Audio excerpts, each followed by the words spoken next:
Bien, seguimos por ahí. Bueno, a medida que entren nuestros amigos, los hacemos pasar de a uno.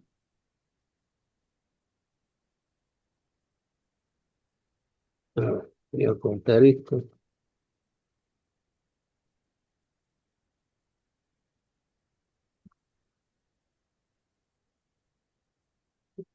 Corto video. Bien, ustedes tienen que ver acá entonces una plaquita de ejes temáticos y un cuaderno. Sí, se ve perfecto. Bien, bueno, a ver, voy a iluminar el cuaderno para que se vea mejor. Listo. Bueno, esta va a ser una materia interesante, eso espero para todos. Lo primero que les quiero comentar es la metodología, cómo nos vamos a manejar. Yo voy a dar dos clases iniciales sobre la parte teórica de matemática discreta y después dos clases de práctica que voy a resolver ejercicios junto con ustedes. Les pido que por favor me interrumpan en cualquier momento, a mí no me molestan las interrupciones. Interrumpan cada vez que aparezca una duda, yo estoy a disposición. Por otra parte, les aclaro que este, digamos, este curso está organizado para que no se memorice nada. Me parece fundamental en el área matemática no memorizar, tratar de entender los temas, sí, eso sí, pero no memorizar conceptos que pueden ser recuperados a través de bibliografía. Lo mismo que la evaluación, lo aclaro de entrada, de esta parte de ejes temáticos va a ser un conjunto de problemas extraídos de un pool que lo voy a distribuir previamente también, no me interesa sorprenderlos con ningún tema. Y la resolución es a libro abierto. O sea que realmente no tiene ningún sentido memorizar. Acá lo único que tiene que hacer es tratar de entender esto y por supuesto, si hay dudas, me consultan, ¿no es cierto? Todas las veces que sea necesario. Ahí voy a estar disponible. Bien. Me llama la atención que seamos pocos, eso sí. Profe, Es una un- preguntita. ¿La evaluación es online o es en el aula? No, esto es online. Oye, Estoy A tratando mí, de... a mí particularmente me costó entrar cuando entraba al link del Zoom, me pedía contraseña y la tuve que copiar y pegar del link y clavarla. Yo sí, pensé que sí, era el primer Sí. ejercicio yo pensé que era el primer ¿no? truco. A mí me pasó lo mismo, sí. El Sí, primer, claro, El desafío. primer challenge, exacto. Claro. Y con la buena práctica de pegar la contraseña al lado del link. Yo creo que el error fue el parámetro PWD, que era lo que llamaba contraseña. Está bien. Bueno, está bien. Esperemos que ingresen. Si no, esto como lo estoy grabando, lo van a poder recuperar más tarde. Pero bueno, es interesante que estén acá para ir aclarando las dudas, ¿no? Eso siempre es importante. Bueno, vamos a arrancar con algunos conceptos generales. Esto es muy general, así que lo voy a pasar rápido. La seguridad informática tiene un conjunto de objetivos, de los cuales algunos coinciden con la criptografía. En realidad, hoy día en seguridad informática se habla de un trípode: confidencialidad, integridad y disponibilidad. Ese sería el trípode básico de seguridad informática, pero la criptografía se maneja un poco distinto. Tiene cuatro objetivos básicos que son la confidencialidad, integridad, autenticación, o sea, certificación de origen, y la posibilidad o la imposibilidad, mejor dicho, de repudio. O sea que uno no puede efectuar una transacción, cualquiera que sea, y después desdecirse. Eso es fundamental, ¿no? No solo para para comercio electrónico, ¿no? Sino para todo tipo de transacciones que se hagan a través de la web. Más considerando de que todo se trata de canales inseguros, así que no le agreguemos entropía nosotros al tema. Manejémonos de la forma más clara posible y sobre todo no hacer idas y vueltas, no contradecirse o desdecirse de cosas que que hayamos transaccionado. Bien, la seguridad informática y los algoritmos en realidad se manejan hoy día en criptografía. Básicamente hoy día son problemas numéricos y algebraicos. O sea, es fundamental tener una base de conocimiento sobre alguno de los capítulos de la matemática. Esencialmente hoy vamos a comenzar con teoría de números y después vamos a continuar la segunda clase con un poco de álgebra abstracta, que son dos capítulos fundamentales para la criptografía hoy día. O sea, no existe ningún tipo de procedimiento criptográfico hoy día que no utilice ambas disciplinas. Entonces, bueno, por lo menos aprendemos lo esencial, lo básico. Bien, es seguro que seguramente la gran parte de los temas que vamos a tratar han sido vistos por ustedes porque tienen carrera de grado, pero viene bien refrescarlos y ponernos de acuerdo para que después el curso de criptografía propiamente dicho no tenga que repetir conceptos básicos, ¿no? Esa es la idea de esta parte de ejes temáticos, estas clases iniciales. Bueno, acá hay una lista de todo lo que uno tendría que manejar, aunque sean los conceptos básicos. Fíjense que es una lista bastante extensa, no se requiere profundidad, pero sí amplitud. O sea, tener conocimientos básicos en cada uno de estos temas. Nosotros, tanto en criptografía 1 como en criptografía 2, no vamos a exigir ningún conocimiento previo, ¿eh? Todo lo que sea base técnica y conocimientos adicionales, los vamos a aportar nosotros.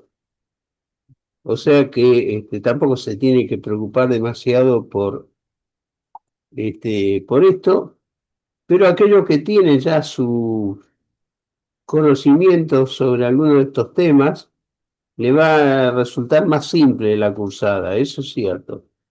Y sin embargo, el que no los tenga, que no se haga problema porque lo vamos a tratar acá, ¿no? Siempre vamos a tratar de aportar todo lo que sea técnico y la explicación correspondiente. Bien, sigamos adelante. Hay una serie de bibliografía que creo que ya he distribuido, de los cuales quiero resaltar estos dos libros que están ahí, justamente en rojo. El libro del par, ese que está arriba, es un libro de texto.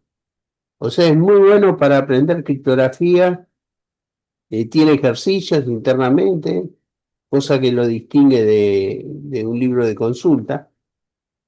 Y es el libro más actualizado y completo que hay sobre criptografía. Tal vez le falte solamente la parte de computación cuántica y computación postcuántica, ¿no? Pero bueno, eso lo vamos a ver después en... Así que tampoco hay que hacerse demasiado problema por eso. Y después el libro de Meneses, que es algo así como la Biblia de la criptografía, que tiene de todo adentro. O sea, tiene y desde la parte histórica hasta la actual, todos los protocolos y los algoritmos, o sea, las primitivas que están en uso, están todas acá. O sea que esto realmente es algo que pena. Vale la pena que lo ojeen por lo menos. No es un libro para estudiar, es un libro para consultar, ¿no? Cuando hay dudas sobre algún protocolo o cómo se efectúa o el algoritmo correspondiente para un determinado método criptográfico, acá lo van a encontrar. Salvo, o sea, esta historia se termina más o menos en el año 1998, que contiene la criptografía cuántica y la cuántica, ¿no es cierto? Que ya son capítulos actuales y que los tenemos que dar por separado para no dejarlos a ustedes en el tiempo. Bien, esto es un laboratorio, ¿no? Esperemos que el curso se tome con el debido entusiasmo. ¿Eh? Vamos a tratar, a ver qué es acá, algo sistemático escrito.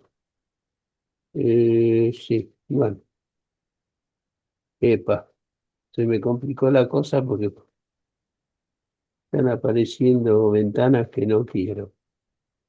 No las estoy viendo tampoco. ¿Qué pasa?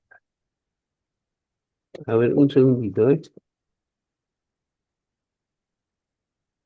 ¿Usted está acá?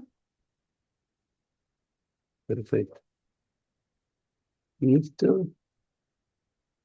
Chat, el team, bueno, tampoco me interesa.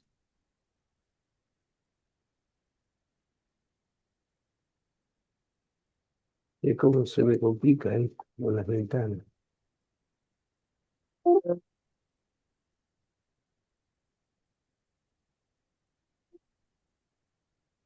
A ver, disculpe, ¿no? Pero ahí tengo que tratar de solucionar esto. Esto vuela.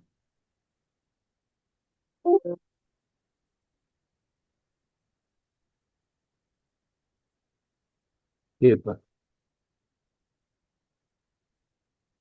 A ver, es una cosa, voy a cortar la compartición.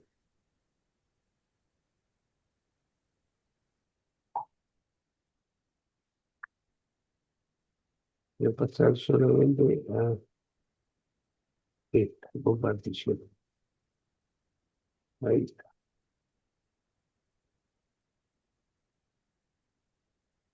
Muy bien.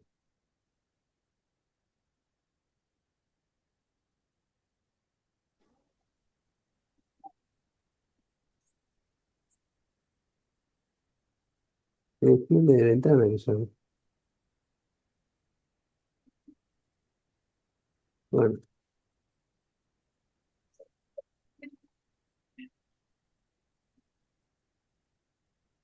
yo lo voy a cortar.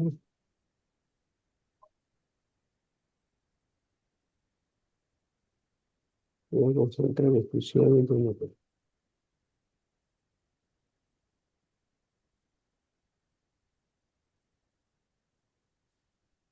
Voy a cortar la luz porque me molesta.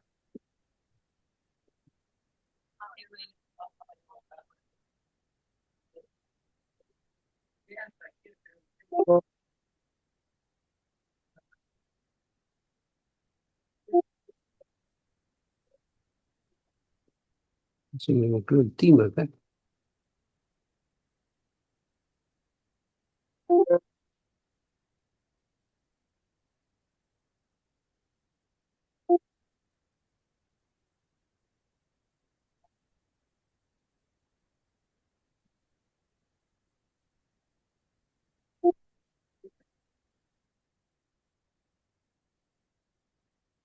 Bueno,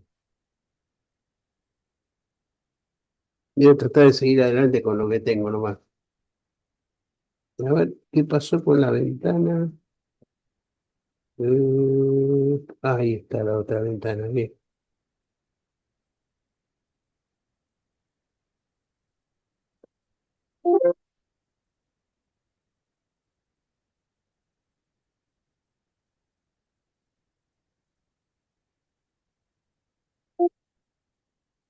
Bueno,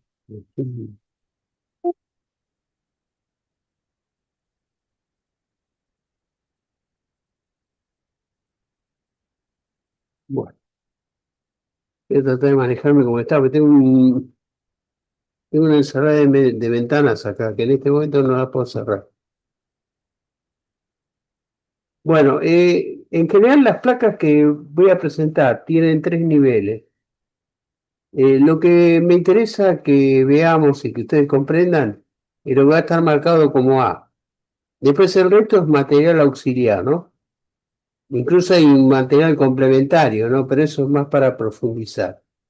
De estas placas que yo distribuí, lo único que voy a ver es el módulo 1 y el módulo 2.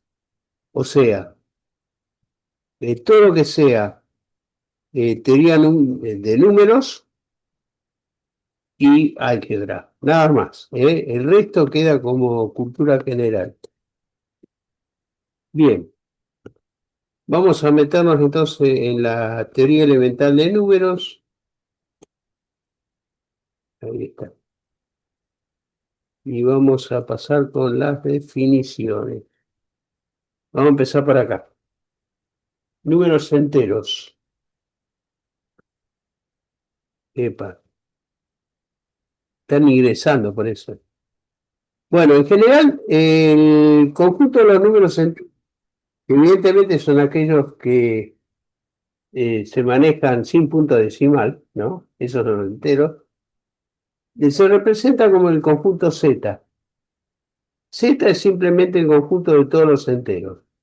Pero si nosotros no aclaramos y hablamos de Z, nos vamos a referir exclusivamente a los que no sean negativos.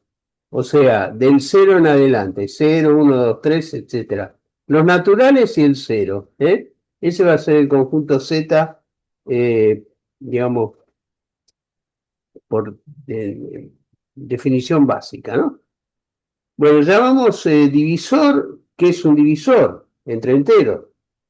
Decimos que un número divide a otro si existe un cociente, que también tiene que ser entero, tal que el cociente multiplicado por el divisor nos da el dividendo. O sea, tal como está marcado ahí, ¿no es cierto? O sea, el entero A divide el entero B, si, solo si existe un entero C, tal que B es igual a A por C. Y en general nosotros vamos a manejar solamente divisiones enteras, o sea que no nos interesa trabajar con decimales, justamente por eso trabajamos en lo que se conoce como aritmética modular, y eso se maneja de la siguiente manera. En general, un entero A divide al entero B y genera un cociente Q y un resto R. De tal manera de que el dividendo es igual al cociente por el divisor más el resto, directamente. Y el resto, que es lo que nos va a interesar mantener, es lo que conocemos como... Epa, me va a decantar.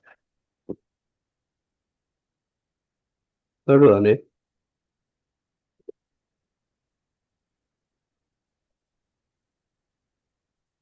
Ahí, voy a bajar esto también. Les aclaro que todo lo que estoy haciendo acá lo estoy grabando, así que de alguna manera esto es disponible para que se pueda ver después. Voy a sacar los controles y voy a ver qué puedo simplificar.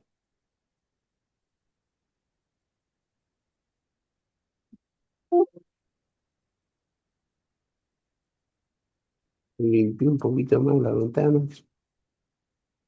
Ahí está. Bueno, esto es más fácil verlo a través de ejemplos. O sea, lo que estoy diciendo acá es que cuando ustedes hacen una división entera, ustedes toman los dos números, los dividen, el cociente, que siempre va a ser entero, debe ser tal que el residuo, R, también sea un número entero. Y a ese residuo, eso es lo que nos va a interesar, lo vamos a llamar el residuo modular. O sea que el resto, como se indica acá abajo, el resto siempre se va a expresar como el número que se está dividiendo, o sea, el dividendo, módulo el divisor, ¿no? O sea, el resto siempre va a ser ese número módulo el divisor. Le voy a dar un ejemplo numérico para que se entienda. Supongamos que dividimos 5 dividido a 2. 5 dividido a 2 da un cociente que es 2. ¿No es cierto? 2 por 2 es igual a 4. El resto es 1. Entonces decimos que 1 es 5 módulo 2. Esa sería la forma de trabajar. Y eso es fundamental para la aritmética modular. Y acá hay una serie de propiedades de los módulos que tampoco hay que aprenderlas, mucho menos de memoria. Y a medida que aparezcan las vamos a explicar. La más importante de todas es que el módulo es un operador lineal. Eso significa que la suma de los módulos es el módulo de la suma y el producto de los módulos es el módulo del producto. O sea, esta expresión que está acá al final, esta quizás es la más importante, la única que hay que recordar, el resto lo vamos a ver a través de los ejercicios. Bueno, llamamos divisor común a un entero que divide a otros dos. Evidentemente es un divisor común, ¿no? Si A es un divisor común de B y C, sí, solo sí, A divide a B y A divide a C. Y llamamos máximo común divisor de todos los divisores comunes, ¿cuál es el mayor entero que tiene esa misma propiedad? Y lo llamamos MCDE o máximo común divisor. En general, la notación del máximo común divisor se simplifica poniendo los dos números o los números en cuestión entre paréntesis, que pueden ser 2 o más. Pero a poner un conjunto de enteros entre paréntesis, estamos indicando no ese, digamos, conjunto en particular, sino al máximo común divisor de esos enteros, que siempre existe. Y el mínimo común múltiplo es el menor entero positivo que es divisible por los dos números base. Y acá la notación es con corchetes, o sea, si ponemos dos números corchetes, estamos hablando del mínimo común múltiplo. Les vuelvo a repetir, especialmente para los que llegaron recién, que si hay alguna duda en lo que estoy diciendo, que me interrumpan, con gusto lo repito. No me molesta en absoluto que me interrumpan. Hay un algoritmo, que después lo vamos a ver en la parte práctica, que permite resolver el máximo común divisor de dos números. Se lo conoce como algoritmo de Euclides, que es muy simple, y una fórmula recursiva, que está acá arriba, en rojo. El máximo común divisor de A y B es el máximo común divisor de B y de A módulo B, o sea, del resto de la división de A por B. Esto evidentemente es recursivo, esto se continúa hasta que en algún momento se obtiene el entero 0. Ahí se detiene y el acompañante del 0 en esa pareja es el máximo común divisor de los dos números. No existe un algoritmo para el mínimo común múltiplo porque se aplica un teorema, que es muy simple, que dice que el mínimo común múltiplo multiplicado por el máximo común divisor es igual al producto de los dos números. O sea, A por B es igual al máximo común divisor de AB multiplicado por el mínimo común múltiplo de AB. Bien, esto después lo vamos a practicar, no vamos a entrar en Euclides extendido, aunque es un algoritmo muy importante que se usa fundamentalmente en la parte criptográfica de una rama de la criptografía, que es la criptografía este, eh, bueno, utiliza por ejemplo, el algoritmo de RCA, etcétera. Vamos a otras definiciones, por ejemplo, los enteros coprimos. Dos enteros son coprimos o primos relativos si el máximo común divisor entre ellos es igual a 1. Quiere decir que no tienen ningún factor común distinto del número 1, que es factor de todos es un divisor común de todos los enteros, el 1. Bueno, el 0 no es coprimo con ningún entero, eso queda claro porque no existe la divisibilidad. Y el 1 es coprimo con todo. Después, una definición básica de lo que es un número primo. Hasta acá eran coprimos, ¿no es cierto? Máximo con un divisor igual a 1. Después, enteros primos son aquellos en los cuales los únicos divisores son 1 y el propio número. Esta sucesión de primos comienza con el número 2, que es el menor de todos, y sigue adelante, 2, 3, 5, 7, etcétera, etcétera. Bien. Acá, esto normalmente, si el primo es suficientemente grande, la única forma de averiguar si está en este conjunto o no es ver si todos los enteros primos menores que la raíz cuadrada del número no son divisores. En ese caso el número es primo. O sea que en general es un problema complejo encontrar la primalidad o no de un determinado entero, cuando es suficientemente grande. Después, en base a la definición de lo que son los números primos, se puede derivar el teorema fundamental de la aritmética que dice que todo entero se puede descomponer en producto de potencias de primos componentes. Esa regla la cumplen todos los enteros, o sea, para todo entero, si el entero fuese divisible por el primo 1, primo 2, hasta un cierto primo sub k, cada uno de esos primos elevado a una multiplicidad o exponente, que será epsilon 1, epsilon 2 hasta epsilon k, respectivo, ese conduce al número primo.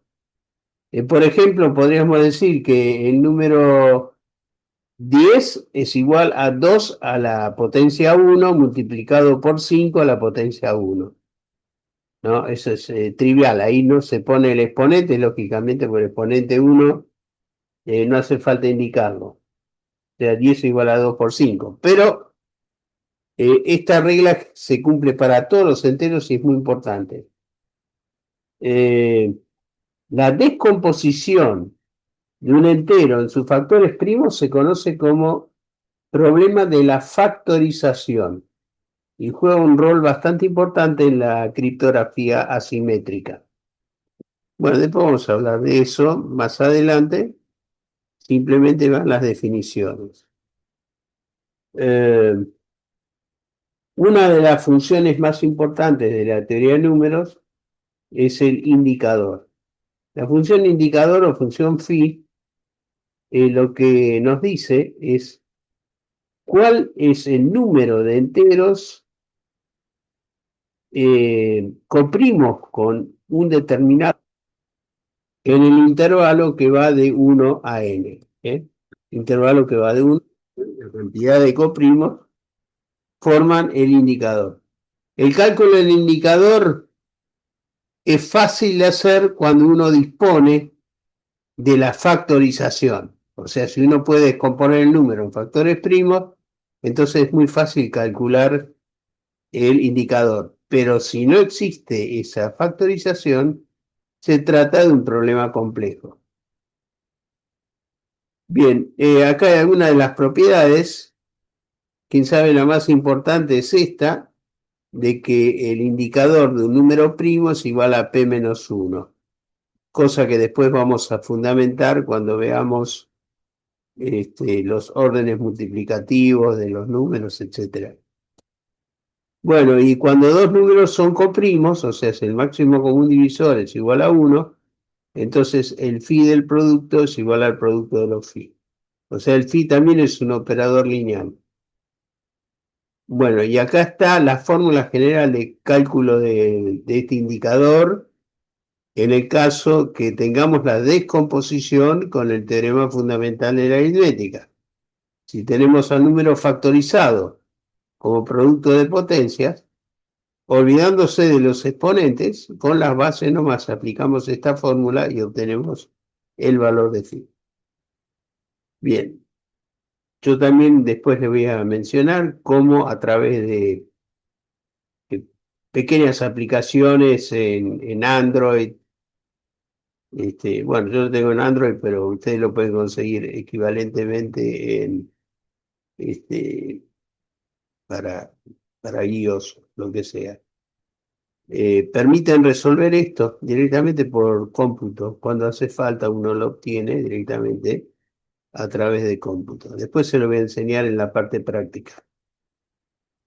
Bueno, estos son conocimientos adicionales. En general, y con la congruencia, digamos, uno puede generar congruencias modulares, que son simplemente ecuaciones en las cuales interviene la función modular. Por ejemplo, esto que está acá arriba, en rojo, se lee A es congruente con B módulo N. ¿Por qué? Porque A módulo N es lo mismo que B módulo N. Entonces directamente la igualdad puede salir afuera, pero en vez de usar el signo de igualdad, para la congruencia se utiliza este símbolo de identidad. Pero no se refiere a identidad más bien, sino en este caso a la congruencia. A es congruente con B módulo N. Bien, las congruencias tienen un conjunto de propiedades básicas que están enunciadas acá, que tampoco hace falta conocerlas, simplemente las menciono. Y pasamos a uno de los conjuntos más importantes para la criptografía, que es el conjunto Z sub n. Directamente lo leemos como ZN. Bueno, definición importante, la definición de un cardinal de un conjunto. El cardinal de un conjunto, cualquiera sea el conjunto, es igual al número de elementos que posee. Y justamente el cardinal del conjunto ZN, que se representa de esa forma, como el ZN entre símbolos, entre barras, como si fuera un valor absoluto, es n, o sea, hay n valores. Que justamente esos n valores van desde el 0 hasta el n-1. Es lógico, porque los residuos modulares de n siempre tienen que ser menores que n. O sea, cuando uno hace una división entera cualquiera, el resto siempre va a ser menor que el divisor. Bueno, es lo que pasa acá. O sea, si yo divido por n, los restos que puedo llegar a obtener, los restos enteros son 0, 1, 2, puntos suspensivos, hasta n-1. Es el mayor resto que uno puede llegar a obtener. Por ejemplo, vamos a un ejemplo concreto para que se vea mejor. Supongamos que generamos el Z4. Me gustaría pasar al pizarrón, a pesar de que tengo este lío de ventanas, me voy a tratar de arreglar con lo que tengo ahí. Bueno, ustedes ven acá, ¿se ve bien el cuaderno? Sí, perfecto. Sí. Va. Entonces, recordemos un poquitito. El conjunto Z. El conjunto Z, si no lo aclaro, simplemente es el conjunto de los enteros no negativos. O sea, el 0, 1, 2, los suspensivos, y se termina con los puntos suspensivos. ¿Por qué? El cardinal de Z es infinito. ¿Está claro? Porque el número, la cantidad de enteros que entran ahí en ese conjunto son justamente, se trata de un conjunto infinito. Muy bien. El Z sub n, en cambio, va a ser siempre un conjunto finito y va a estar formado por los números 0, 1, 2, puntos suspensivos, hasta n menos 1, que es el mayor resto modular. Obviamente, el cardinal del Z sub n es igual a n. Hay n elementos. ¿Se lee bien lo que estoy escribiendo? Perfecto. Bien, bárbaro. Bueno, entonces vamos como ejemplo, para que no sea tan abstracto todo y tener algún tipo de ejemplo, que después en la parte práctica ustedes se van a sacar todas las dudas, con seguridad, con los ejercicios. Pero, bueno, la parte teórica es, digamos, un mal necesario que hay que recorrer una vez para dar toda la definición. Por ejemplo concreto, vamos a construir el conjunto Z5, Z sub 5. Es un Zn, donde n vale 5. Bueno, ¿cuáles son los restos enteros de dividir por 5 los enteros? ¿Qué podemos llegar a obtener? Podemos llegar a obtener un 0 si el número en cuestión, si el entero en cuestión es un múltiplo de 5, es 5 un múltiplo de 5. El resto va a ser 0 al dividir por 5, ¿no es cierto? Bien, vamos a obtener el resto 1 cuando se trate de un múltiplo de 5 más 1. Por ejemplo, el número 11. Un múltiplo de 5 más 1. O el 21. Son múltiplos de 5 más 1. Si uno los divide por 5 a esos numeritos, el resto que va a obtener es 1. O sea que este 1 es congruente con 11 módulo 5, con 21 módulo 5, etcétera, etcétera. También puedo obtener el resto 2, puedo obtener el resto 3 y puedo obtener el resto 4. Lo que nunca va a poder obtener es el resto 5, porque si el resto fuera 5 es porque calculamos mal la división. El cociente habría que incrementarlo en una unidad. Entonces es lo que pasa, por ejemplo, con el con el propio número 5. O sea, ¿qué pasa con el 5? 5 dividido a 5 tiene cociente 1 y resto 0, ¿no es cierto? 5 por 1, 5, resto 0. O sea que vuelve a dar el 0. El 6 nos da resto 1, el 7 da resto 2, el 8 da resto 3, el 9 da resto 4 y el 10 otra vez entra en el 0. Fíjense que hay una propiedad cíclica acá en el medio que hace que todos los enteros, al dividirlos por 5, generan solamente estos 5 restos posibles que son los que están acá. Ese es el concepto. Por supuesto que el cardinal del Z5 va a ser igual a 5.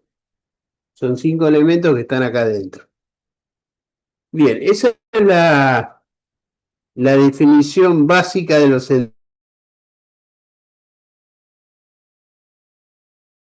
enteros, que sí me interesa que más o menos la criptografía. Muy bien, entonces voy a seguir adelante.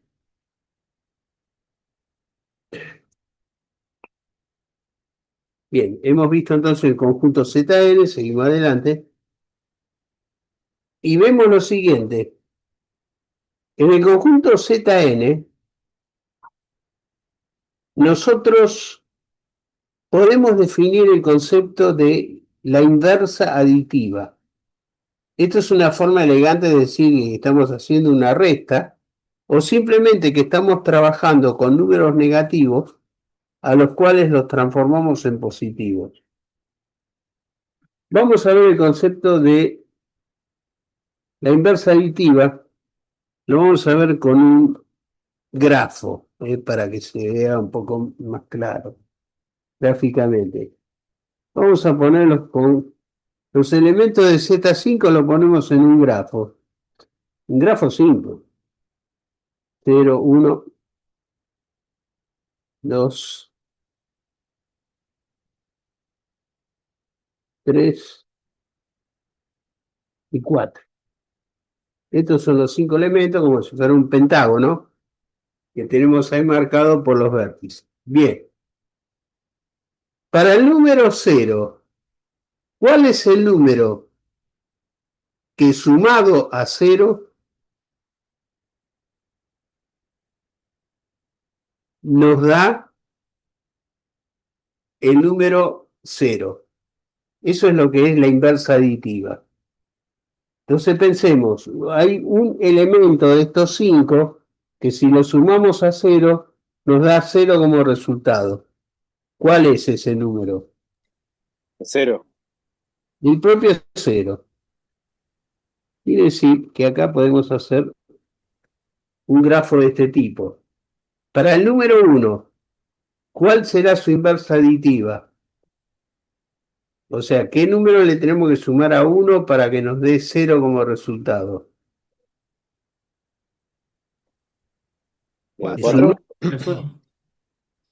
Perdón, no escuché ahí, pero la respuesta era correcta, pero no la escuché clara. 4. 4, exactamente. Y fíjense, esto es una propiedad recíproca. O sea que si 4 es la inversa aditiva de 1, 1 es la inversa aditiva de 4. ¿Está claro? Podemos generar esta arista. ¿Y qué pasa con el 2? Ya no queda mucho más que elegir el número 3. Y ahí tenemos el grafo de las inversas aditivas. Este sería el grafo, todo esto. El grafo de las inversas aditivas de los elementos en Zn. Esto es válido hacerlo siempre. No la parte gráfica de representación, sino la parte teórica. De la misma manera, esta misma propiedad nos permite transformar todos los números negativos del Z, porque el Z en general no solo va a contener los enteros no negativos, sino que puede llegar a tener números negativos. Bien. Ahora, ¿por qué manejamos solamente los no negativos? Porque justamente los negativos son las inversas aditivas de los números. Es como decir que una resta es igual a una suma con el signo cambiado. Es lo que estoy diciendo. Lo estoy diciendo medio complicado, pero el concepto es simple. Por ejemplo, si yo tengo, vamos al pizarrón otra vez. Si tenemos, por ejemplo, qué sé yo, tenemos el número -3. Bien. ¿Qué número tenemos que sumarle a 3 para que nos dé el 0? En este caso le tendríamos que sumar 3 positivo. O sea, 3 menos 3 evidentemente es igual a 0. Cualquiera sea el sistema que nosotros tengamos. Pero podemos transformar ese -3 en una suma. Acá lo tenemos como resta, cosa que es... me fue el pizarrón. Acá lo tenemos en forma elemental, como una resta. Pero esto también lo podríamos escribir así.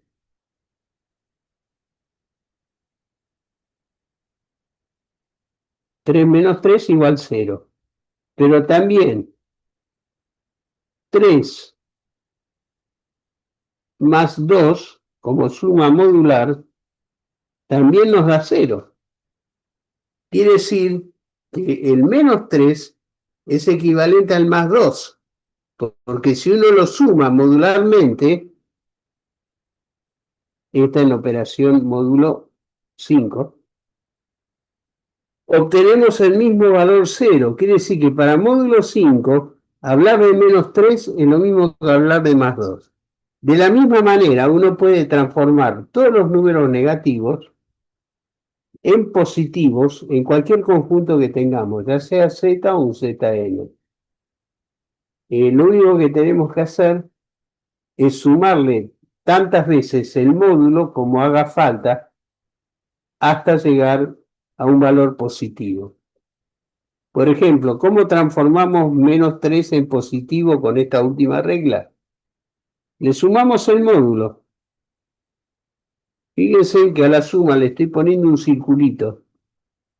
Lo hacemos porque en matemática, en esta parte de la matemática, ponerle un círculo a un signo de operación significa hacer una reducción modular. O sea, 3 más 5,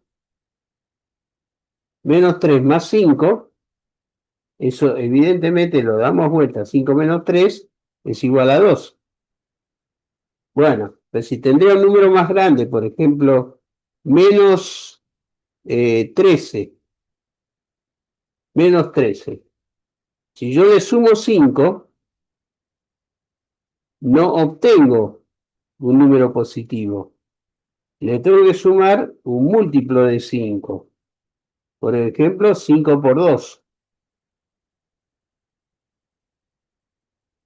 Ahora, ¿qué pasa con 5 por 2? En 10. ¿Alcanza o no alcanza para transformarlo en positivo? No, no alcanza, faltaría uno más. No, va a tener que ser por 15. Exactamente, le tengo que sumar 15. No hay ningún problema en hacer este tipo de suma, porque ahí obtenemos siempre el mismo resultado, el de la inversa aditiva de cualquier número. La inversa aditiva permite transformar los números negativos, los z negativos cualesquiera que sea, en enteros positivos dentro de un Zn. Simplemente se le suma algún múltiplo suficientemente grande de el módulo, que en este caso es módulo 5. Todas estas operaciones hay que aclarar que todo esto es módulo 5. Bien, creo que esto es lo fundamental de lo que se puede ver acá, así que sigo adelante con esto. Ahí está. Y definimos ahora el conjunto Z estrella sub n. Esto es muy importante, es tan importante como este concepto, como el concepto de Zn. Para criptografía, ¿no? Me refiero que es importante para la criptografía. Bien. El conjunto entonces es el Z estrella sub n. Y el conjunto Z estrella sub n, ¿qué es? Es un subconjunto de Zn. Es el subconjunto de todos los coprimos con n. Fíjense que este es algo relativamente complejo. Pero en el caso del Z5 es fácil de calcularlo porque el Z5 va a ser igual al subconjunto del Z5 con números coprimos con 5. ¿Qué dijimos del 0? El 0, lo que dijimos fue que el 0 no puede ser coprimo con ningún número. O sea que el 0 debe ser eliminado del Z5 y por lo tanto no puede figurar en el Z estrella porque no es coprimo. ¿Qué pasa con el 1? El 1 es coprimo con todos los números. Por lo tanto, el 1 siempre va a figurar adentro de este conjunto. O sea, el subconjunto de Zn con números coprimos con 5. El 1 es coprimo con 5, de la misma manera que lo es el 2, que lo es el 3 y el 4. En este caso, ¿qué vemos? Que el cardinal del z estrella sub 5 es igual a 4. Y esto acá tiene una resolución muy simple porque 5 es un número primo. Pero en el caso de que el número n no fuese primo, la estructura del z estrella es complicada. No es tan simple para enumerar. Por ejemplo, vamos a ver qué pasa con el z estrella 6, porque 6 no es primo. 6 es igual a 2 por 3. Bueno, el Z6, no el estrella, sino el Z6, tiene todos los números del 0 hasta el 5 inclusive. O sea, 0, 1, 2, 3, 4, 5. Ahora, el Z estrella, desaparece el 0, el 1 siempre va a figurar porque es coprimo con todos, es coprimo con 5 y también con 6.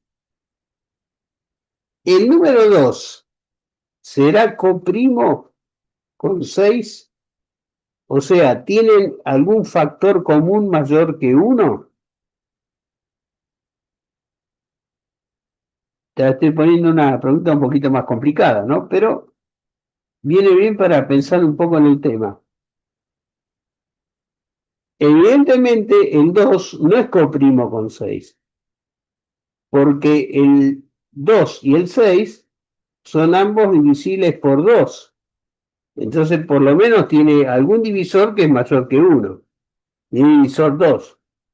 O sea que el Z6 no puede tener a 2 como componente. Vamos a ver si el 3 entra. ¿Qué pasa con el 3? ¿Será coprimo con 6? Pasa lo mismo que con el 2. Lo mismo que con el 2. Perfecto. O sea que el 3 tampoco entra. ¿Eh? ¿Qué pasa con el 4? Tampoco, factor común 2. Ah, lógico. Nos queda el 5 solamente. Recordemos que estamos hablando de Z6. O sea que el Z6 tiene al Z sub 6, tiene el 5 metido ahí adentro. El 5 sí es coprimo con 6. El 5 es coprimo con 6. De acá se ve que la estructura de los conjuntos estrella de números compuestos, o sea, los que no son primos, tiene una estructura complicada, en este caso igual a 2. Bueno, ¿de dónde sale esta propiedad? Esta propiedad nace de lo siguiente. En general, el cardinal de z estrella sub n, cualquiera sea n, el cardinal, o sea, la cantidad de elementos que tiene adentro, es igual a la función de Euler, la que vimos hace un ratito, porque por ahí no se entendió demasiado, pero es el phi de n, el phi de n. Porque justamente lo que cuenta la función de Euler es la cantidad de elementos entre 1 y n que son coprimos con n. O si lo quieren ver así, entre 0 y n. Lo que pasa es que el 0 nunca aparece en un z estrella porque no es coprimo con nadie. Bien, entonces, de acá surge una consecuencia rápida que nos dice que el phi de un número primo, cuando tratamos con un número primo, se calcula muy fácil. Es P menos 1. Fíjense lo que pasa acá arriba con el z estrella 5. 5 es un número primo. El phi de 5 es igual a 4. Ahora, cuando el número es compuesto, esto no vale, porque el phi de 6 es 2, por ejemplo. Phi de 6 es 2 y evidentemente no es igual a 5. Bien, entonces de acá surgen estas consideraciones y algunas características esenciales que las vamos a ver en ejercitación, ¿no es cierto? O sea, tampoco no es cuestión de ponerse a estudiar de memoria algunos de estos conceptos, simplemente leerlos y ver dónde surge algún tipo de dificultad y me la plantean, por favor, ¿eh? Para eso estoy, para aclarar dudas. Bien, entonces, sigamos adelante con esto.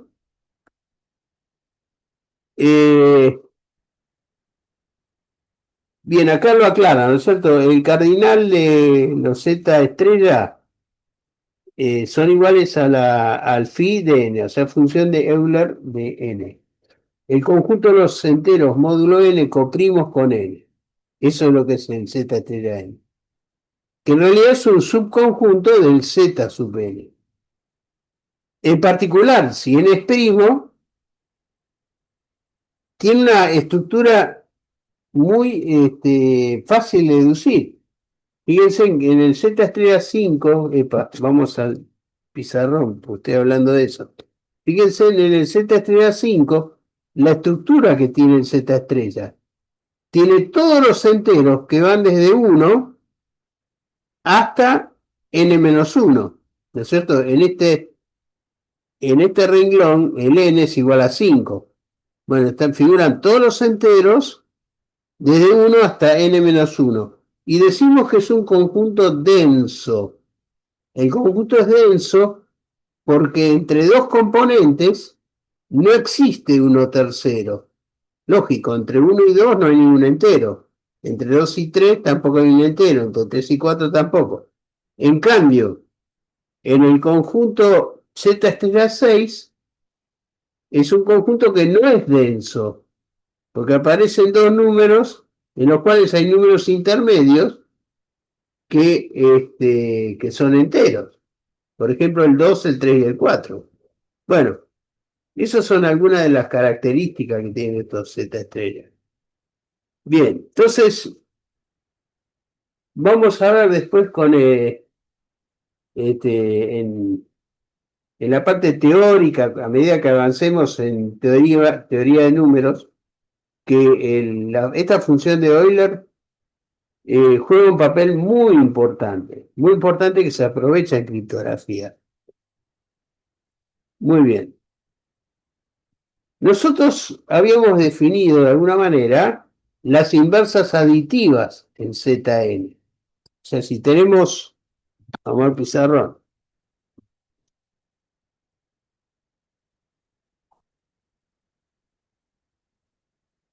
ahí está. Como está en esta presentación, se podría maximizar.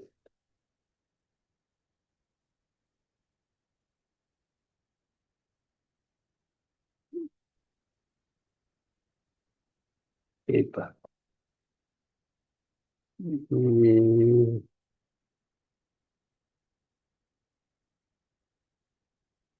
Bueno,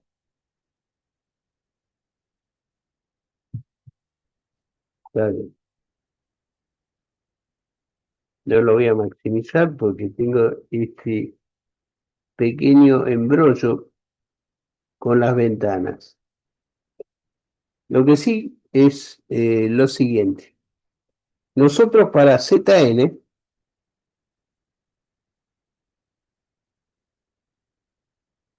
definimos lo que es la inversa aditiva. La inversa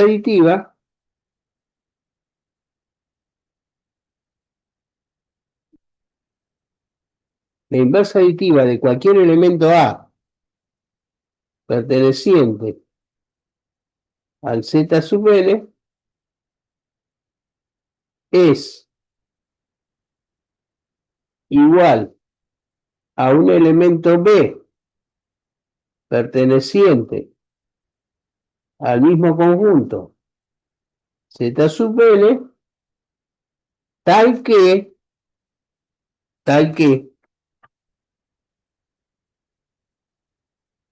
A más el B es igual a este elemento neutro, que es el 0.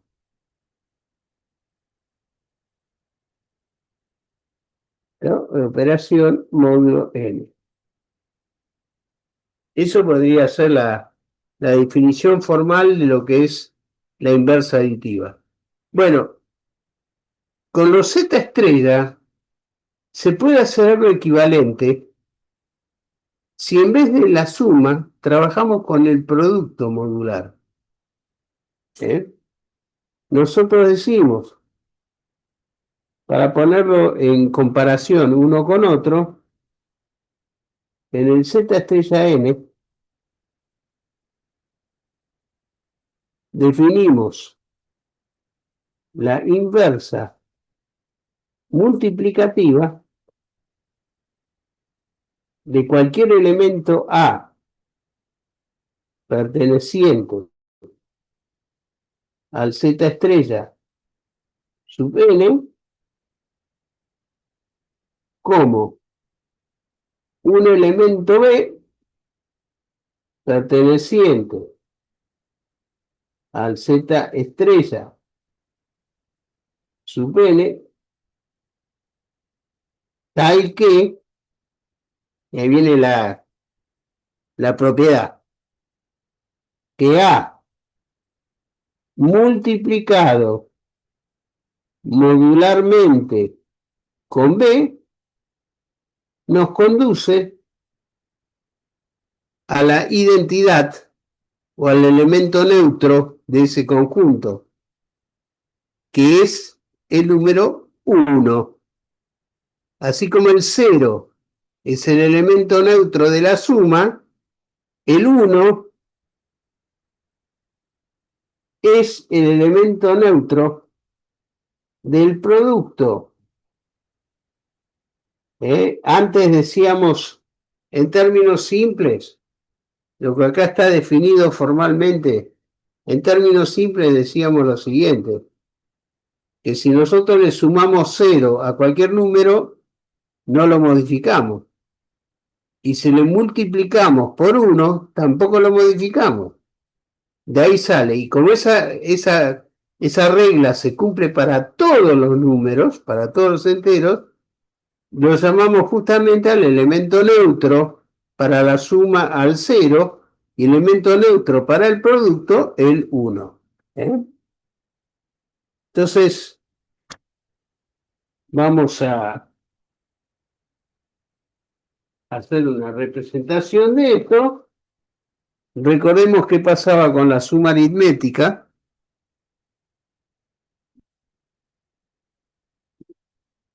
Con la suma aritmética, con el conjunto, vamos a trabajar con el Z5 y con el Z estrella 5. Vamos a trabajar con esos dos conjuntos. Bien, el Z5, para el caso de la suma, trabajamos con el Z5, tenemos los números posibles, 0, 1, 2, 3 y 4, y decimos de que la inversa aditiva de 0 es el propio 0. La inversa aditiva de 1 es el 4. La inversa aditiva de 2 es el 3. La inversa aditiva de 3 es el 2. Y la inversa aditiva del 4 es el 1. Quiere que este sería el grafo correspondiente a la operación suma algebraica y definición de las inversas aditivas. Bien, vamos a hacer lo mismo, pero con el Z estrella ahora. Por lo tanto, cambiamos de operación. En vez de suma modular, vamos a trabajar con producto modular. Entonces, para el caso del Z estrella 5, obviamente, el 0 no aparece, por lo tanto el grafo es más sencillo. Tenemos un 1.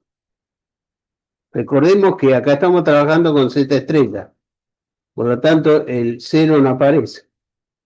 El 1, el 2, el 3 y el 4. Estos son los números. Ahora nos vamos a preguntar, ¿quién será la inversa multiplicativa de 1? O sea, ¿qué elemento de estos 4? El mismo 1. El propio 1, muy bien. O sea que esto tendría esta representación. ¿Quién es la inversa multiplicativa de 2?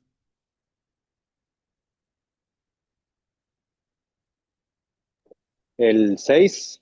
El 4, perdón, queda 6. 2 por 4, Ah, perdón, 2 por 3. 2 por 3 queda 6. 2 por 3 da 6. Como es módulo 5, el 6 se reduce ¿a qué número? A 1. Perfecto.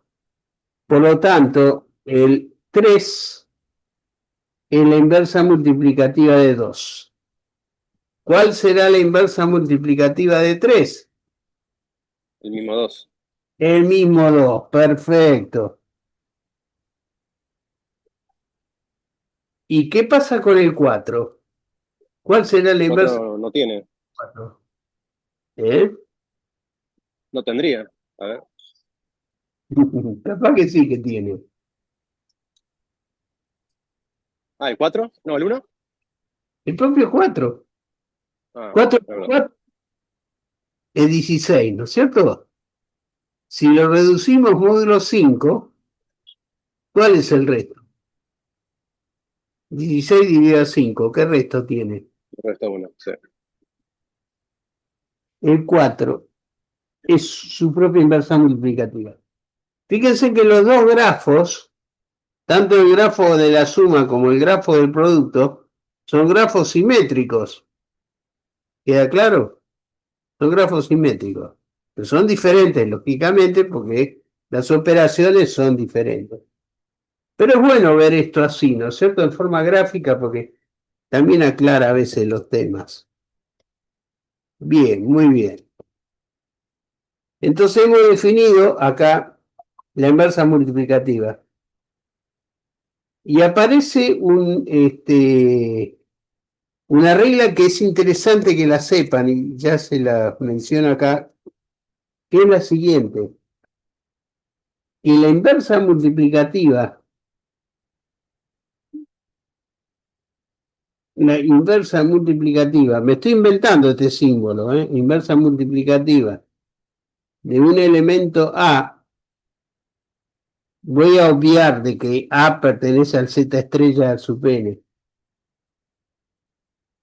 pero por si acaso no vale ponerlo.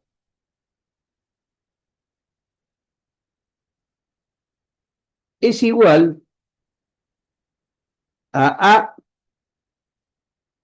ya sabemos de que A es coprimo con n, porque si no, no formaría parte del Z estrella. A elevado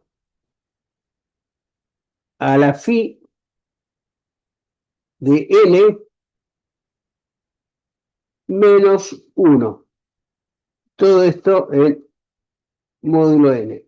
Es una forma rápida de calcular inversas cuando uno conoce la factorización. Pero esta es importante esta fórmula, ¿eh? Después la vamos a justificar, tal vez en criptografía 2, cuando hablemos de grupos multiplicativos.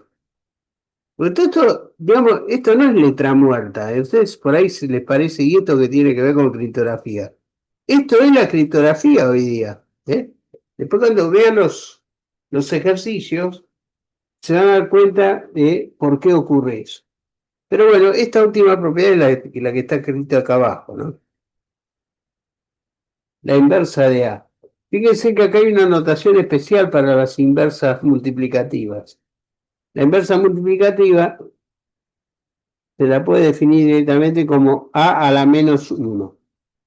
Que justamente en números reales sería la inversa multiplicativa de cualquier número real, es el elevarlo a la potencia -1. O sea, la inversa, ¿no? O sea, 1 sobre A, es el tal cual, esa es la inversa. Bueno, esa es notación, ¿no? Estas son licencias que uno se toma en la notación. Bien, esto lo podemos dejar de lado, es el teorema de residuo chino por ahora y el algoritmo de Gauss para resolver el teorema de residuo chino, que es un método para resolver ecuaciones congruenciales, como un sistema de ecuaciones en el cual aparecen congruencias con un mismo resultado. Entonces se pueden unificar con una única solución en función de los módulos. Eso es lo que marca el teorema de residuo chino, pero no hace falta, digamos, ahora sería una sofisticación inútil, lo podemos dejar de lado. Bien, esto sí es importante. Estos son dos teoremas que nos marcan las propiedades cíclicas que poseen las potencias. También las sumas poseen sus propiedades cíclicas, pero en general, en criptografía, usamos con mucha más frecuencia la operación producto que la operación suma. ¿Por qué? Porque tiene menos linealidad. Y en ese caso se aplican estos teoremas. ¿Qué nos dice el primer teorema? Si tenemos un elemento A, vamos al gráfico. Tenemos un elemento A. A ver si lo puedo correr para abajo. Tendría que pasarlo a minimización. No, ni lo veo, ni lo veo. Se me complica la vida. Bueno, se los muestro acá directamente. Si tenemos un elemento A perteneciente a un Z estrella N, entonces, y N mayor que 2, mayor o igual que 2, entonces A elevado a la phi siempre va a ser igual a 1 módulo N. Ese es el motivo por el cual funciona la fórmula de la inversa modular que les marqué antes. Porque si ustedes a la ecuación de esa propiedad que les había marcado, entonces a esta misma propiedad, si la multiplican miembro a miembro por el número A, van a obtener el teorema de Euler, porque este -1 se va a ir con el +1 que aparece acá con A elevado a 1. ¿No es cierto? Potencias de igual base se suman los exponentes. Entonces, evidentemente, esto va a ser igual a el teorema de Euler. Directamente, que lo que nos está diciendo que si un elemento A pertenece al Z estrella, entonces ese elemento elevado a la phi del número n va a ser igual a 1 módulo n. Esto es muy importante porque indica la circularidad que poseen los productos en los Z estrellas. Y eso es lo que se aprovecha en muchos criptosistemas, por ejemplo, en campo de Galois o en curvas elípticas. Curvas elípticas, sistema asimétrico, emplea esta clase de teoremas, o sea, marcan la circularidad de esos productos. Bueno, después tenemos un pequeño teorema de Fermat, que es un caso particular del teorema de Euler. ¿Qué pasa si n fuese un número primo? Entonces, si n es un número primo, ¿cuánto vale el phi de n? Eso lo dijimos, ¿no es cierto? El phi de n, cuando n es un número primo, lo que normalmente lo definimos como, en vez de poner n, ponemos p directamente, una p minúscula indica que estamos hablando de un número primo. El phi de p es igual a p menos 1. Dijimos eso cuando vimos el cardinal de los Z estrellas. Entonces, A elevado a la P menos 1, o sea, el phi del número primo, es igual a 1 módulo n. Lo único que el n ahora es P porque se trata de un número primo. Fíjense que este es un caso particular del teorema de Euler cuando el módulo es un número primo. Bueno, es interesante saberlo y cuando uno lo emplea y cuando aparece permite varias justificaciones. Y acá aparece una cosa nueva para ustedes, que es el concepto de raíz primitiva o generador de Z estrella. Todos los Z estrella tienen algún número cuyas potencias sucesivas permiten encontrar todos los elementos del Z estrella n. Empiezan con el elemento en consideración y terminan con el número 1. Por ejemplo, esto se ve más con un ejemplo que si nosotros lo decimos acá en esta consideración. Vamos al pizarrón. A ver. Vamos a tratar de ver qué es lo que pasa. Por ejemplo, ¿qué pasa con el Z estrella 7? Z estrella 7, 7 es un número primo, o sea que es fácil escribir cuál es el conjunto correspondiente.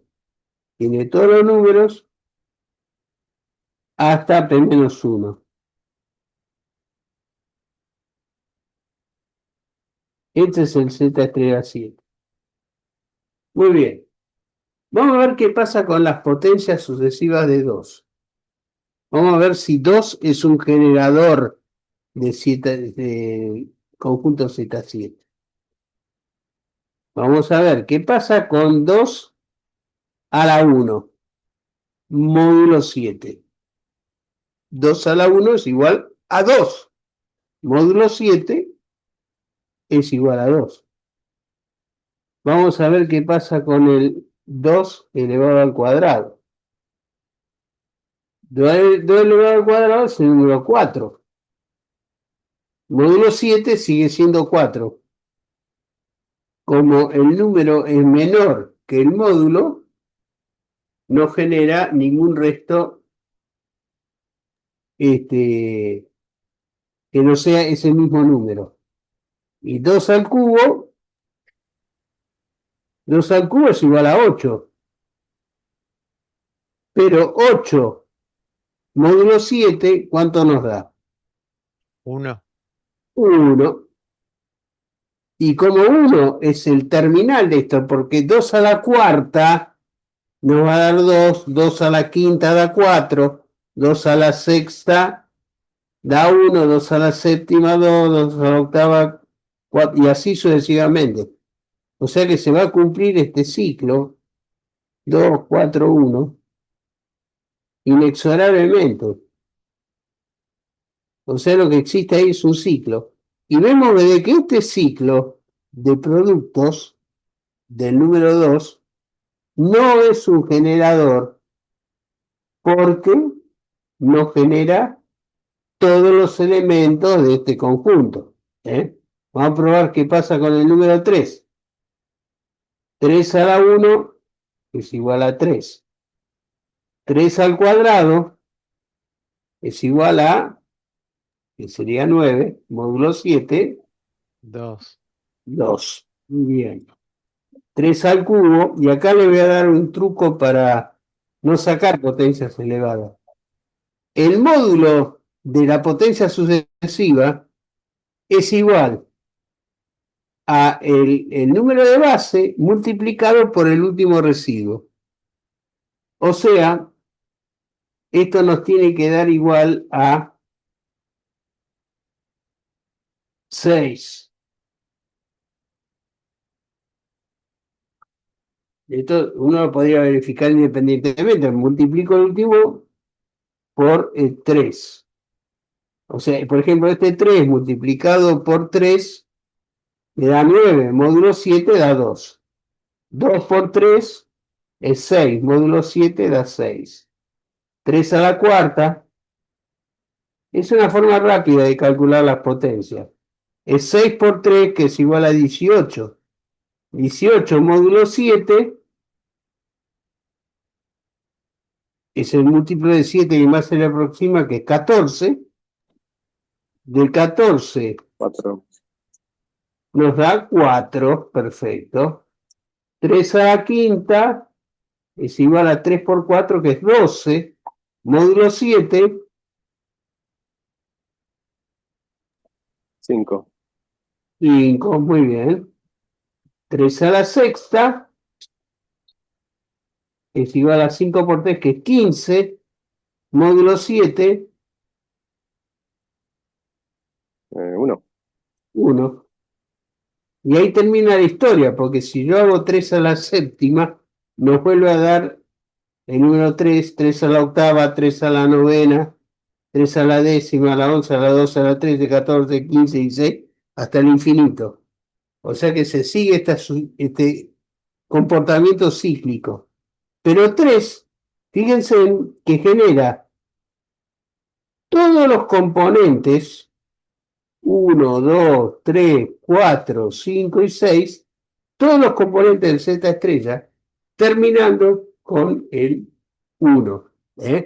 Porque esta última potencia no es ni más ni menos que el teorema de Fermat, o el teorema de Euler, si ustedes lo quieren ver así. Es justamente lo que dice que 3 elevado a la potencia P-1, como P es igual a 7, P-1 es igual a 6, 3 elevado a la 6 nos tiene que dar 1. Muy bien, en este caso decimos de que el número 3, diferente a lo que pasa con el número 2, es un generador. Matemáticamente esto se hace poniendo al 3, se lo expresa de los generadores, es poner los números entre corchetes. Bien, entonces, a ver, ahí está entrando, bien, perfecto. El 3 indicando de que 3 es un generador. Ahí queda claro entonces cómo se genera, cómo se obtienen los generadores o los no generadores. Bueno, en general los grupos numéricos tienen una cosa bastante curiosa, que el cardinal, o sea, el número de generadores de los Z estrella es igual al phi del número primo, o del número n general, al phi de phi. ¿eh? Bueno, pero eso no importa, estos son teoremas curiosos que aparecen en la teoría de números, de los cuales hay miles, así que tampoco hay que meterse mucho en la cabeza. Pero bueno, acá está el ejemplo, el Z estrella 5, por ejemplo, indicando que en el caso de 5, 2 es un generador. Pero fíjense, cuando ya trabajamos con otro primo como el 7, 2 ya dejó de ser generador y pasa a ser generador el número 3. Bien. Ahora, ¿qué es el orden multiplicativo de un elemento? Es el menor entero tal que su potencia termine en 1. Por ejemplo, para el caso 2, ¿cuál es el orden multiplicativo? Cosa que se escribe así. El orden, voy a poner un pizarrón. Voy a ponerlo así. El orden multiplicativo del número 2 módulo 7 es la menor potencia entera. Decimos la menor porque hay un comportamiento cíclico, ¿está claro? Entonces repite acá para valores infinitamente grandes. Pero el menor valor que termina, el menor exponente que termina dando el 1 es el número 3. ¿Por qué? Porque justamente 2 al cubo nos termina dando 1 el módulo 7. De la misma manera, podemos decir que el orden multiplicativo de 3 módulo 7 es igual a 6. Justamente cuando el orden multiplicativo es igual al phi, es porque estamos en el orden multiplicativo máximo y se trata de un generador. Bueno, estas son algunas de las consecuencias matemáticas de ver esto. Después está el concepto de lo que es un residuo cuadrático. Ya, esto es otra harina de otro costal. Vamos a tener que abrir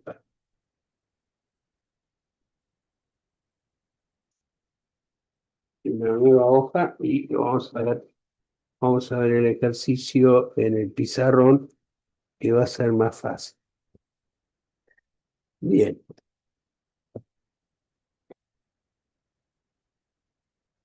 A ver. Ahí.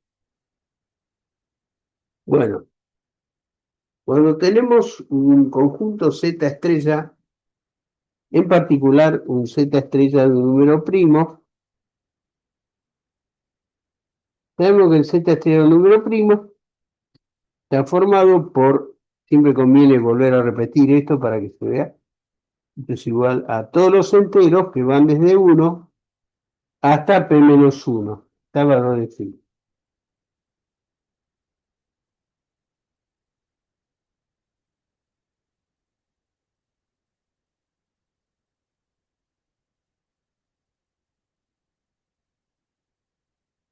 Bueno, en particular, por ejemplo, vamos a un caso particular, el Z estrella 7, que ya lo hemos visto antes, nos va a dar los números 1, 2, 3, 4, 5 y 6. Y ahí se termina la historia.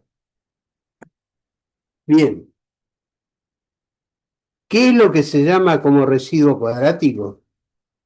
Es aquel elemento que elevado al cuadrado y reducido módulo n, o sea, módulo p en este caso, nos conduce a a un elemento del propio Z estrella.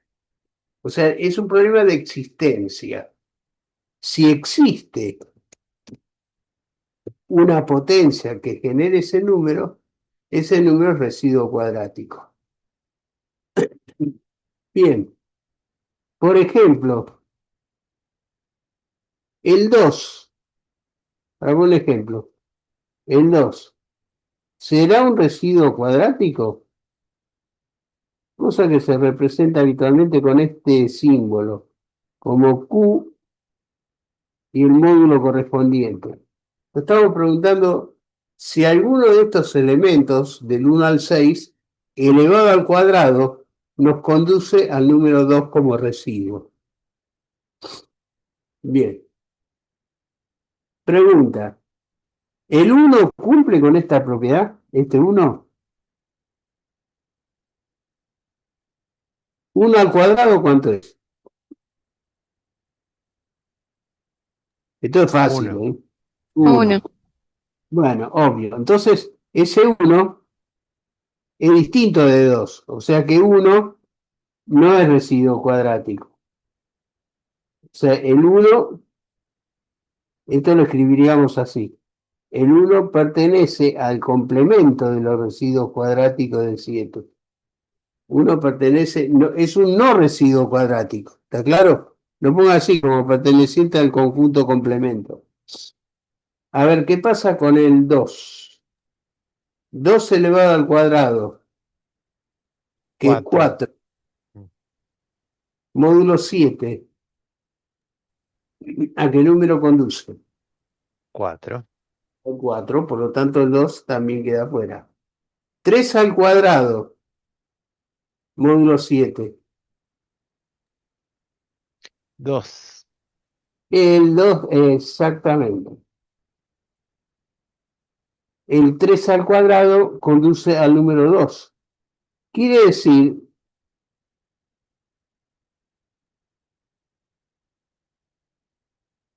que 2 es un residuo cuadrático, porque al menos existe un número que es el 3 que conduce a ese valor. 2 es el residuo de un cuadrado, llamémoslo así. El residuo de un cuadrado es residuo cuadrático, porque existe algún elemento de ese conjunto que elevado al cuadrado lo genera. Por eso 2 es residuo cuadrático. Entonces, la respuesta es que justamente 2 pertenece al conjunto Q sub 7, al residuo cuadrático. Ahora, la siguiente pregunta que nos interesa es, ¿cómo obtenemos todos los residuos cuadráticos? No sé, quién sabe hay otros más. Bueno, la respuesta es simple. Nosotros escribimos el Z estrella de la siguiente manera. Ponemos acá arriba como para poner dos filas, ¿no? El 1, el 2, el 3, el 4, el 5 y el 6. Y lo que hacemos es elevar cada uno de estos números al cuadrado y reducirlo módulo 7. Y obtenemos la siguiente sucesión. 1 al cuadrado es 1, módulo 7 es 1. 2 al cuadrado, módulo 7 es 4. 3 al cuadrado, módulo 7 es 2. 4 al cuadrado, módulo 7, ¿qué número nos da?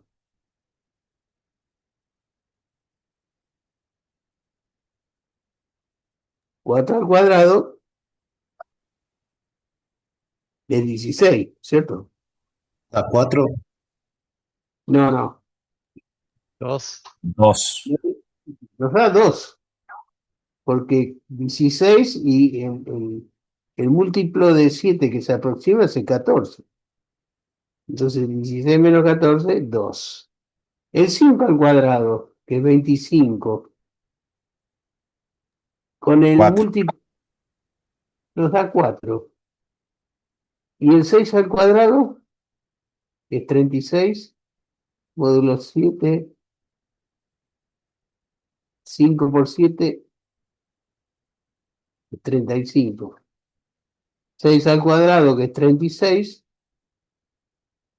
módulo 7, ¿qué nos dará? Es el resto, la división entera. Bueno, pero no nos da 1, porque el mayor múltiplo de 7 que se aproxima nos da el producto 5. 5 por 6, no, 5 por 7, 35. Y 6 por 6 es 36. La diferencia entre ambos es 1. Ahora, si ustedes miran esta sucesión, ¿ven algo raro acá? 1, 4, 2, 2, 4, 1. ¿Algo que llame la atención?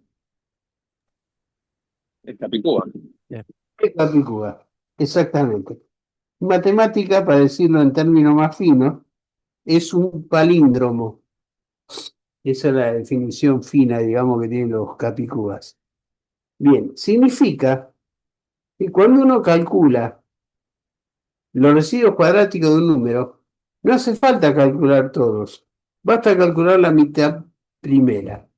Y lo que aparece que los componentes de Q7, o sea, de los residuos cuadráticos, son aquellos elementos que aparecen acá abajo, en esta sucesión, 1, 2, 4.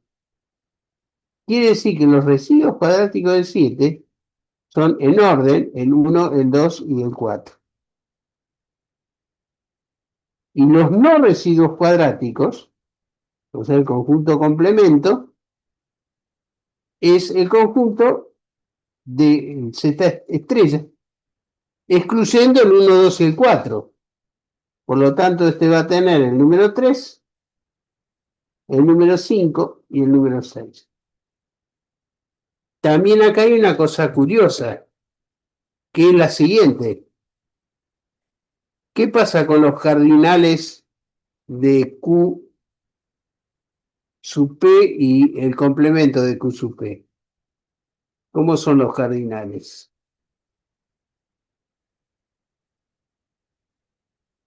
Bueno, recuerden, cardinal es el número de elementos que tiene el conjunto. Son iguales. Igual. Quiere decir que para todos los z estrellas, para los valores, si queremos generalizar, si tenemos un z estrella sub p, vamos a ver que el z estrella está formado por dos conjuntos. El conjunto Q sub p unión el conjunto complemento. Y otra característica, aparte de que el conjunto ZP queda particionado en dos conjuntos iguales, que los dos conjuntos tienen el mismo cardinal. Quiere decir que los conjuntos estrella de números primos siempre se pueden particionar en dos conjuntos disjuntos, que poseen el mismo cardinal. Porque queda claro de que el Z estrella siempre está formado por un número par de elementos, si es un número primo. Pero comienza en 1 y termina en p-1. O sea que termina con un número par. Los primos mayores que 2 son todos pares. p-1, ¿no? El valor de primo menos 1 es igual a un número par. Entonces se genera esta partición curiosa de que los dos conjuntos son iguales. Bueno, en mayor o menor medida esto es lo que explica esta placa, aunque se ve mejor si uno lo practica directamente en el pizarrón. Acá está cómo se generan los residuos cuadráticos. Recordemos que hay que elevar los conjuntos de los elementos de ZP al cuadrado, la primera mitad solamente, como está marcado acá, hasta el p-1 dividido a 2, o sea, la primera mitad de ese conjunto del Z estrella correspondiente, su P, y esos elementos lo dan al cuadrado. Los que se generen por los cuadrados son los residuos cuadráticos, son los componentes de Q sub P. Y los que no pertenecen son los componentes del complemento de Q sub P. Después acá hay algunas definiciones adicionales, pero está marcada como B. De cómo se calcula, digamos, algorítmicamente si un número es un residuo cuadrático o no. Bueno, eso lo hace lo que se conoce como el símbolo de Legendre. Que el símbolo de Legendre es un algoritmo que termina con los valores 0, 1 o -1, cualquiera de los tres. Si termina en 0, es porque el primo es divisor, porque el número A divide al número primo, vamos a decir así. Termina en igual a 1 si el elemento A, que pertenece al Z estrella, es un residuo cuadrático. Y termina en -1 si es un no residuo cuadrático, o sea, si pertenece al complemento de residuos cuadráticos. Y después hay una generalización que cuando en vez de trabajar con números que no son primos, o sea, con conjuntos Z estrella que no son primos, se calcula un símbolo de Jacobi, que es exactamente igual. Bueno, esto no, por supuesto que esto es suplementario. Raíz cuadrada modular. Bueno, esto también se puede explicar algorítmicamente de la siguiente manera. Vamos al pizarrón.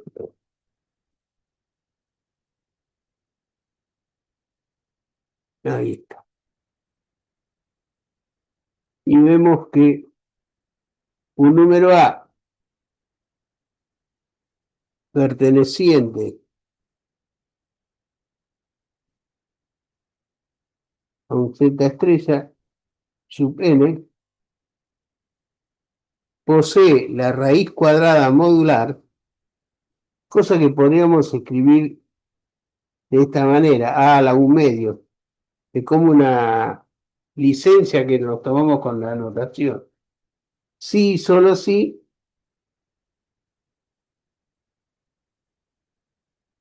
sí, solo sí se cumple que a al cuadrado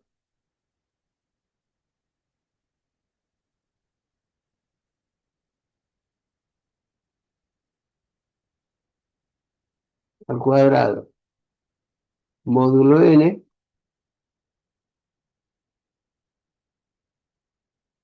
es igual a A. Esa sería la definición formal. En términos más simples diríamos lo siguiente, que si nosotros ya tenemos calculado el conjunto Q sub n, los elementos que dieron lugar a los Q sub n son las raíces cuadradas modulares. Tal cual. ¿Por qué? Porque la raíz cuadrada sería una operación inversa a la operación elevada al cuadrado. Entonces, decimos de que el 1 es la raíz cuadrada de 1. Epa, se metió, no quise, se metió esta acá, en el medio. Bien. Decimos de que este 1 es la raíz cuadrada de 1 módulo 7. El 2 es la raíz cuadrada de 4 módulo 7. Y el 3 es la raíz cuadrada de 2 módulo 7. Estas cosas raras aparecen con en la aritmética modular. Y de la misma manera que sabemos de que siempre hay 2 raíces cuadradas modulares para cada número, como esta sucesión se repite en forma palindrómica, el 3 es la raíz cuadrada de 2, de la misma manera que el 4, que sería el menos 3, porque sería la inversa aditiva del otro, el menos, o sea, el 4 es igual a la raíz cuadrada de 2. O sea que cada número del Q sub n tiene 2 raíces cuadradas en su conjunto. O está en la primera mitad uno y en la segunda mitad el otro, donde se repite la sucesión. Eso es lo que se refleja en esta definición. Bueno, después hay otras consideraciones acá, pero no es tan importante. Lo importante es el concepto de lo que es una raíz cuadrada modular, ¿no? Y lo que es un logaritmo discreto. Fíjense en que estamos terminando prácticamente con todas las definiciones de aritmética modular. Esta parte de teoría de números, que es lo que queremos explicar. Bueno, el logaritmo discreto es el exponente al cual hay que elevar a un elemento para generar otro.